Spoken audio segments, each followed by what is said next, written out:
করাচি বেকারির নাম পরিবর্তন হবে কি হবে সেটা পরের ব্যাপার, কিন্তু নিলাম তোর নামটা কিন্তু পরিবর্তন করতে হবে। তার কারণ পাক অধিকৃত কাশ্মীরের নীলম উপত্যকা বলে একটা জায়গা আছে যেখানে প্রচুর জঙ্গি ঘাঁটি আছে বলে এটা অভিযোগ করা হয়েছে। তুই যে কোনো দিন কিন্তু বিজেপির সাক্ষাৎকার নিতে গিয়ে মার খেয়ে যেতে পারিস। করাচি বেকারি থাকবে কি থাকবে না ওরা কে সেটা বলবার।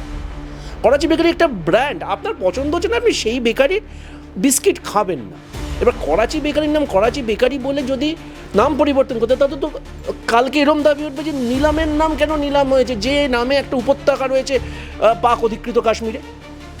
সন্ত্রাসবাদের বিরুদ্ধে ভারত সরকারের যথোপযুক্ত সিদ্ধান্ত নেওয়া উচিত, অল আউট আক্রমণ করা উচিত, কিন্তু সন্ত্রাসবাদের আবডালে মুসলিম বিদ্বেষ যেন না হয়। খুব কি ভুল বলেছিল, তার জন্য সমাজ মাধ্যমে তার নামে ট্রোল হয়ে গেল। এই মানুষগুলোই গতকাল বিক্রম মিস্ত্রি এবং বিক্রম মিস্ত্রির ফ্যামিলিকে মেয়েকে যাচ্ছে তাইভাবে গালাগালি খিস্তি খাস্তা করেছিল। এবং ব্যতিক্রম নয়, বাংলাদেশের সঙ্গে আমাদের এখন টেনশন চলছে বলে বিক্রমপুর বস্ত্রালয়ের নাম চেঞ্জ করে আগে ব্যারাকপুর বস্ত্রালয় করে দিতে হবে। মেন স্ট্রিম মিডিয়াতে আছে গত 11 দিন ধরে যে পরিমাণ মিথ্যাচার করেছে, সেই মিথ্যাচারের কুপ্রভাব হচ্ছে এগুলো। এমন ভাব দেখাচ্ছিল যে যেটা আমার সেনাবাহিনী বোঝে না, এবং সেনাবাহিনীকে বাধ্য হয়ে আমার স্বরাষ্ট্র মন্ত্রক এবং প্রতিরক্ষা মন্ত্রক ভারত সরকারকে আলাদা করে বিবৃতি দিতে হলো যে মিডিয়া ফুটেজ বা অসমর্থিত সূত্রে ব্যবহৃত কোনো টুইট বা কোনো মিডিয়ার ওপর ভরসা করবেন না। সমস্যার সূত্রপাত হয়েছে স্বাধীনতার পর। প্রথম কথা, ডোনাল্ড ট্রাম্প অশিক্ষিত, ডোনাল্ড ট্রাম্পের বক্তব্যের কোনো অর্থ নেই। ডোনাল্ড ট্রাম্পকে আমি প্রশ্ন করবো না, কিন্তু ডোনাল্ড ট্রাম্প এই অডাসিটিটা পাচ্ছে কী করে, এবং সেটা বক্তব্য দেওয়ার পর আজ অবধি সেই ডোনাল্ড ট্রাম্প যে অনধিকার চর্চা করছেন, ডোনাল্ড ট্রাম্পের যে অধিকারটা নেই সেটা জোর গলায় আমাদের তরফ থেকে কেউ বললো পর্যন্ত না। যারা মেন স্ট্রিম মিডিয়া আছে, নাম করছি না ফর অবভিয়াস রিজন, কারণ আমি একটা অন্য মিডিয়াতে বসে আছি, আপনারা তাদের নাম জানেন, তারা যে পরিমাণ গ্রাফিক্স দিয়ে দেখিয়ে দিয়েছিল যে প্রায় পিওকে দখল হয়ে গেছিল, লাহোর ঠাহর তো ছেড়েই দিই। ঠিক তার অব্যবহিত পরে যখন সংঘর্ষ বিরতি হলো, তার দায় বিক্রম মিস্ত্রির। তাকে খিস্তি করছেন সালমান খানকে। যুদ্ধের জন্য তৈরি ছিলাম, দরকার হলে আমরা সেই পজিশন নিতে পারতাম। আমি যুদ্ধের জন্য, আমি পরীক্ষার জন্য তৈরি, আর আমি পরীক্ষা দিয়ে ফার্স্ট হয়েছি, এই দুটো এক স্টেটমেন্ট। প্রিসিশন স্ট্রাইক করেছি এবং 9টা জঙ্গি ঘাঁটি উড়িয়েছি। আরে এটা প্রথম দিন থেকে বলে আসছে, সেটাকে তুমি যুদ্ধতে কনভার্ট করেছো, সেটা তোমার অশিক্ষা। মানে যেহেতু আইপিএলটা বন্ধ হয়ে গেছে, সন্ধেবেলা তো একটা বিনোদন চাই। হায়দ্রাবাদে 72 বছরের পুরনো করাচি বেকারি, এবং সেই বেকারিতে ভারত পাকিস্তান যে উত্তেজনা চলছে বা যে সংঘর্ষ চলছে, তার মধ্যে বারংবার আক্রমণের মুখে পড়তে হচ্ছে। আজ যেমনটা খবর পাওয়া যাচ্ছে, সেখানে কিন্তু মানে একদম সম্মুখে বিজেপি কার্যকর্তারা যান এবং সেখানে ভাঙচুর করেন, এবং যেখানে যে দাবিটা বারবার তুলছে নাম পরিবর্তন করতে হবে, এবং মূলত সেখানকার যিনি মালিক রয়েছেন রাজেশ এবং হরিশ রামনানির ওপরে কিন্তু এটা মানে প্রেশারটা ক্রিয়েট করা হচ্ছে। আমার প্রশ্ন হচ্ছে যে ভারতের মাটিতে থেকে কোনো পাকিস্তানের নামে কোনো দোকান থাকবে কি থাকবে না, এই ধরনের কি ভারত সরকারের তরফ থেকে কোনো নির্দেশিকা আছে যে না রাখা যাবে না? আচ্ছা, প্রথম কথা, করাচি বেকারির নাম পরিবর্তন হবে কি হবে সেটা পরের ব্যাপার, কিন্তু নিলাম তোর নামটা কিন্তু পরিবর্তন করতে হবে। তার কারণ পাক অধিকৃত কাশ্মীরের নীলম উপত্যকা বলে একটা জায়গা আছে যেখানে প্রচুর জঙ্গি ঘাঁটি আছে বলে এটা অভিযোগ করা হয়েছে।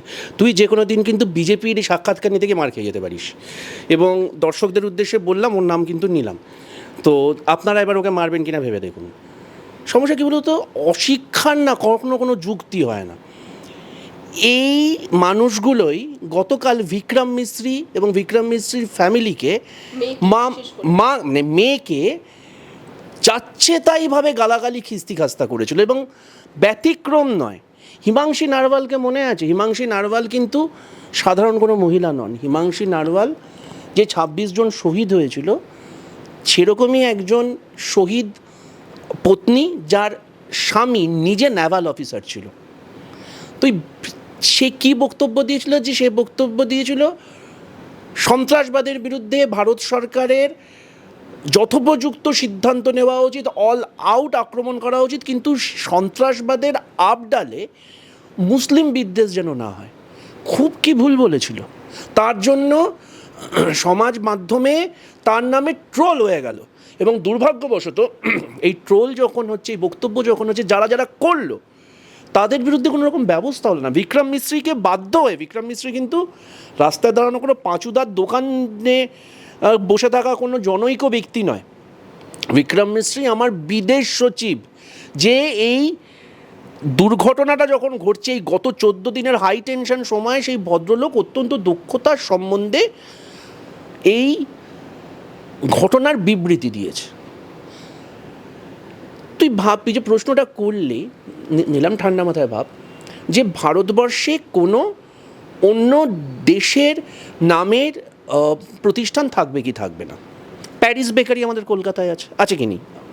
বিক্রমপুর বস্ত্রালয় শ্যামবাজারে একটা অত্যন্ত বিখ্যাত শাড়ির দোকান, যেটা দীর্ঘকালীন সময় ধরে ওখানে চলছে, তাঁতের শাড়ির দোকান। জাস্ট পরিয়াপুকুর থেকে হাতিবাগানের দিকে যেতে ডান দিকে পড়ে। ছোটোবেলায় এবং এখনও আমাদের বাড়ির মা কাকিমারা ওখান থেকে শাড়ি কিনতেন বা কেনেন। তার পেছনে একটা ইতিহাস আছে, যে বিক্রমপুর ঢাকার পাশে, যে তাদের অতীত, তাদের আদি পুরুষরা ওখানে থাকতেন। বাংলাদেশের সঙ্গে আমাদের এখন টেনশন চলছে বলে বিক্রমপুর বস্ত্রালয়ের নাম চেঞ্জ করে আগে ব্যারাকপুর বস্ত্রালয় করে দিতে হবে। ইস্ট বেঙ্গল ক্লাব, এই ইস্ট বেঙ্গল ক্লাব সম্বন্ধে তথাগত রায় গত কয়েক বছর আগে এরকমই একটা মন্তব্য দিয়েছিলেন, যে যখন পূর্ববঙ্গের অস্তিত্বই নেই তাহলে কেন ইস্ট বেঙ্গলের নাম হবে? অস্তিত্ব তো অনেক কিছুর নেই। অস্তিত্ব তো ভিক্টোরিয়া, মানে কুইন ভিক্টোরিয়ারও নেই। তা বলে কি ভিক্টোরিয়া মেমোরিয়ালের নাম চেঞ্জ করে দিয়ে আমরা মানে আরএসএসের কোনো লোকের নামে রাখবো? এভাবে হয় নাকি? অতীতকে এভাবে পরিবর্তন করা যায় নাকি? করাচি বেকারির নাম করাচি বেকারি থাকবে কি থাকবে না, ওরা কে সেটা বলবার? করাচি বেকারি একটা ব্র্যান্ড, আপনার পছন্দ হচ্ছে না, আপনি সেই বেকারির বিস্কিট খাবেন না। এবার করাচি বেকারির নাম করাচি বেকারি বলে যদি নাম পরিবর্তন করতে, তাতে তো কালকে এরম দাবি উঠবে যে নিলামের নাম কেন নিলাম হয়েছে, যে নামে একটা উপত্যকা রয়েছে পাক অধিকৃত কাশ্মীরে। এটা মানে এবার অশিক্ষার তো যুক্তি হয় না, এবং সেই অশিক্ষার যুক্তি হয় না বলেই যে সিজ ফায়ারটা, যে সংঘর্ষ বিরতি বিক্রম মিশ্র ঘোষণা করেছে, বিক্রম মিশ্র তো সিদ্ধান্ত নেয়নি। বিক্রম মিশ্র ঘোষণা করবার আগে ডোনাল্ড ট্রাম্প ঘোষণা করে দিয়েছিলেন, ভারতবর্ষ এবং পাকিস্তানের ভেতর একটা দ্বিপাক্ষিক সমস্যা হচ্ছে কাশ্মীর, সেখানে কোনো আন্তর্জাতিক হস্তক্ষেপ হবে না, এটা সিমলা চুক্তির পর আমরা জোর গলায় বলে এসেছি। ডোনাল্ড ট্রাম্প মানে সর্বসম্মুখে বললেন যে 1000 বছর ধরে চলা কাশ্মীর সমস্যা আমি এবার সমাধান করতে চাইছি। কাশ্মীর সমস্যার সূত্রপাত হয়েছে স্বাধীনতার পর। প্রথম কথা, ডোনাল্ড ট্রাম্প অশিক্ষিত, ডোনাল্ড ট্রাম্পের বক্তব্যের কোনো অর্থ নেই।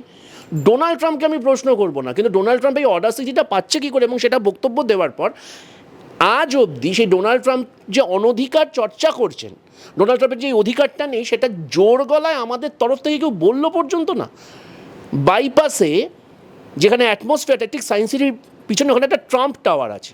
ক্ষমতা হবে এই বিজেপির হনুমানগুলোর ট্রাম্প টাওয়ারকে ভাঙচুর করুক? তো শুধু কলকাতায় নয়, ভারতবর্ষে একাধিক জায়গায় ট্রাম্পের এরকম এস্টাবলিশমেন্ট আছে। পারবে? যে কেন ডোনাল্ড ট্রাম্প অনধিকার চর্চা করলেন? এবং অন্যভাবে নিষ্ঠা নিলাম, সাংবাদিক হিসেবে আমি, এটা তুই না, তোর অনেক সিনিয়র যারা রয়েছেন এবং যারা মেন স্ট্রিম মিডিয়াতে আছে, গত 11 দিন ধরে যে পরিমাণ মিথ্যাচার করেছে, সেই মিথ্যাচারের কুপ্রভাব হচ্ছে এগুলো। এমন ভাব দেখাচ্ছিল যে যেটা আমার সেনাবাহিনী বলছেন, এবং সেনাবাহিনীকে বাধ্য হয়ে আমার স্বরাষ্ট্রমন্ত্রক এবং প্রতিরক্ষা মন্ত্রক ভারত সরকারকে আলাদা করে বিবৃতি দিতে হলো যে মিডিয়া ফুটেজ বা অসমর্থিত সূত্রে ব্যবহৃত কোনো টুইট বা কোনো মিডিয়ার ওপর ভরসা করবেন না। মানে কোথাও যে বিদ্বেষ আরো বেশি ছড়িয়ে দেওয়া হচ্ছে, শুধু বিদ্বেষ ছড়িয়ে, মানে মিথ্যে কথা। পাকিস্তান জাহান্নামে যাক, পাকিস্তানের প্রতি কারোর কোনো সহানুভূতি নেই, কিন্তু যুদ্ধকালীন পরিস্থিতি তৈরি হয়েছে, সেখানে দাঁড়িয়ে এক একটা মিডিয়া, যেখানে আমার সেনাবাহিনী সেই ঘোষণা করেনি, এবং গতকাল প্রেস ব্রিফিং হয়েছে, আজকে প্রেস ব্রিফিং হয়েছে, গত পরশু প্রেস ব্রিফিং হয়েছে, সেখানে সেনা আধিকারিকরা বারবার বলেছেন যা যা দাবি করা হয়েছে, এবং তারা বাধ্য হয়েছে সেই ফুটেজগুলো দেখাবার জন্যে। কখনো বলা হয়েছে পাকিস্তানি সেনাপ্রধান পাকিস্তানি সেনাপ্রধান কোনো বাংকারে লুকিয়ে পড়েছেন, কখনো বলা হয়েছে করাচি পোর্টের কাছে নাকি আইএনএস বিক্রান্ত পৌঁছে গেছে, কখনো এটা বলা হয়েছে লাহোর ধ্বংস হয়ে গেছে, কখনো এটা বলা হয়েছে যে ওদের ওখান থেকে আমাদের এখানে ফিদায় অ্যাটাক হয়েছে, একজন নাকি পাক আর্মির বা পাক মানে বায়ুসেনা অফিসারকে নাকি ধরা হয়েছে, এরকম ট্রোলও মার্কেটে নেমে গেল যে তাকে নবান্নে বসিয়ে পিসির কবিতা শোনানো হবে। আরে ধরা পড়লে তো কবিতা শোনানো হবে, কিন্তু এর মাঝে আমরা যেটা ভুলে যাচ্ছি, পূর্ণম সাউ আমার বিএসএফের একজন জওয়ান রিশরাজ ছেলে, সে কিন্তু এখনও পাকিস্তানের হাতে আটক রয়েছে, তাকে ছাড়াতে পারিনি। এবার এই কথাগুলো যখন তুমি প্রশ্ন করবে, এই যে আমি তোকে এই প্রশ্নগুলো করছি, যখন এটা কালকে পাবলিক হবে বা পরশুদিন তোদের পেজ থেকে এটা করা হবে, এর পেছনেও ট্রোল হবে যে আপনি এই প্রশ্নগুলো কেন করছেন, আপনি কি দেশদ্রোহী? আরে ভাই, ভারতবর্ষের সামরিক কর্তারা যে কথাটার মান্যতা দিচ্ছেন না, আপনারা কোথাকার হরিদাস পাল? মানে যারা মেন স্ট্রিম মিডিয়া আছে, নাম করছি না ফর অবভিয়াস রিজন, কারণ আমি একটা অন্য মিডিয়াতে বসে আছি, আপনারা তাদের নাম জানেন, তারা যে পরিমাণ গ্রাফিক্স দিয়ে দেখিয়ে দিয়েছিল যে প্রায় পিওকে দখল হয়ে গেছিল, লাহোর ঠাহর তো ছেড়েই দিন, ঠিক তার অব্যবহিত পরে যখন সংঘর্ষ বিরতি হলো, তার দায় বিক্রম মিশ্রির, তাকে খিস্তি করছেন সলমান খানকে, খিস্তি করছেন হিমাংশী নারওয়ালকে। আরে ভাই, সিদ্ধান্ত যে নিজে তাকে খিস্তি করুন যদি ক্ষমতা থাকে। এবং আপনারা যারা এই বক্তব্যে নিচে ট্রোল করছেন বা ওদের ট্রোল করেছেন, আপনাদের এমনিও কোনো সময় নেই, মানে আপনাদের এমনিও কোনো সারা জীবনে অ্যাচিভমেন্ট নেই, নিজের গাঁটের করেই খরচা করে নেট প্যাক নিয়ে আপনাদের কর্তাদেরকে খুশি করার জন্য ট্রোল করেন। আপনাদের প্রতি আমার কোনো সহানুভূতি নেই, কিন্তু মাথায় মানে ঘাড়ের ওপর যে বস্তুটা আছে, সেখানে 56 মিলিগ্রাম ঘিলু আছে কি? তাহলে দরকার হলে মানে না হলে ঘিলুটা আনুন, একটু বোঝার চেষ্টা করুন ঘটনাটা কী ঘটছে। নাম করাচি বেকারি হলে যদি ভাঙচুর করেন, তা তো বিক্রমপুর বস্ত্রালয় ভাঙচুর করবেন, ইস্ট বেঙ্গল ক্লাব ভাঙচুর করবেন। কোথাও কি মানে ভুল ভাবনাটা এইভাবে পৌঁছে গেছে না, যে এখনো পর্যন্ত মানুষ সংঘর্ষ না যুদ্ধ বলছে বিষয়টিকে, মানে যুদ্ধ পর্যন্ত কিন্তু এখনো যায়নি, কিন্তু এখনো মানে বেশিরভাগ মানুষের মুখে সাধারণ মানুষ যেভাবে তুমি যেটা বলছো যে যেভাবে প্রতিস্থাপন করা হচ্ছে, যেভাবে বাড়িয়ে বলা হচ্ছে, সেখানে জায়গায় যে কিন্তু মানুষের মুখে মুখে যুদ্ধ কথাটা আছে, সংঘর্ষ কথাটা কিন্তু এখন আর নেই। প্রথম কথাটা হচ্ছে যে সাধারণ মানুষ সবাই যে এই সংঘর্ষ যুদ্ধ এগুলো চাইছে বা এগুলো করছে তা কিন্তু নয়। ভারতবর্ষের সিংহভাগ মানুষ শুভবুদ্ধি সম্পন্ন, তারা জানে যে ভারতবর্ষের সার্বভৌমত্ব রক্ষা করবার জন্যে ভারতবর্ষের সেনাবাহিনী যথেষ্ট সক্ষম, তাদেরকে সোশ্যাল মিডিয়ায় লড়াই করতে হবে না। তারা জানে ভারতবর্ষের সেনা ইনফ্রাস্ট্রাকচার এতটাই সক্ষম যে পাকিস্তানকে ধ্বংস করে দেওয়া সম্ভব। তার পাশাপাশি সাধারণ শুভবুদ্ধি সম্পন্ন মানুষ এটাও জানে যে যুদ্ধ সাধারণ মানুষ চায় না, কারণ তারা জানে যে যুদ্ধের যে অভিঘাত, সে অভিঘাত তাদের ব্যক্তিগত স্তরে বা অর্থনৈতিক স্তরে গিয়ে তাকে আঘাত করবে। সেনাবাহিনীর হয়ে যারা লড়ে, তারা আমার তোমার বাড়ির ছেলেমেয়েরা লড়ে, তাদের হাত পা কাটা যায়। কিন্তু সমস্যাটা অন্য জায়গায়। কিছু সিংহভাগ মানুষ আমার এখানে শুভবুদ্ধি সম্পন্ন, কিন্তু কিছু মুষ্টিমেয় মানুষ আছেন যারা পাশের বাড়িতে ঝগড়া হলে তাদেরকে খুঁজে পাবে না তুমি, রাস্তায় অটোওয়ালার সঙ্গে খুচরো নিয়ে বচসা হলে এদেরকে খুঁজে পাওয়া যায় না, তারা সকাল বিকেল বউয়ের হাতে লাঠিচাটা খায়। ফ্রাস্ট্রেশনটা তো বার করতে হবে। এবার ফ্রাস্ট্রেশন বার করবার জন্য ইজিয়েস্ট থিং হচ্ছে সোশ্যাল মিডিয়া। এবার সোশ্যাল মিডিয়ায় তারা হচ্ছে গিয়ে আগমার্কা অশিক্ষিত, এবং অশিক্ষিত বলেই তারা উধর পিণ্ডি বুধর ঘাড়ে দেয়। এবার উধরপিণ্ডি বুধর ঘরে দেওয়াটা তাদের অশিক্ষার জন্য, এবং তাতে অনুঘটকের কাজ করছে যারা মেন স্ট্রিম মিডিয়াতে আছে। দেখো, সোশ্যাল মিডিয়াতে আমরা বেশ কিছু জায়গায় বলতাম এটা ট্রোল, এটা নন ভেরিফাইড, কিন্তু আমরা কেউ এটা বিশ্বাস করে উঠতে পারতাম না যে মেন স্ট্রিম মিডিয়া নন ভেরিফাইড বা আনভেরিফাইড ওয়েতে কোনো ঘটনা দিতে পারবে। রাজদীপ সরদেসাইয়ের নাম আমি অনুমতি নিয়েই উল্লেখ করছি। রাজদীপ সরদেসাই, মৌপিয়া নন্দী, এরা নিজের ফ্রেটার্নিটি সম্বন্ধে এরকম সন্দেহ প্রকাশ করেছে।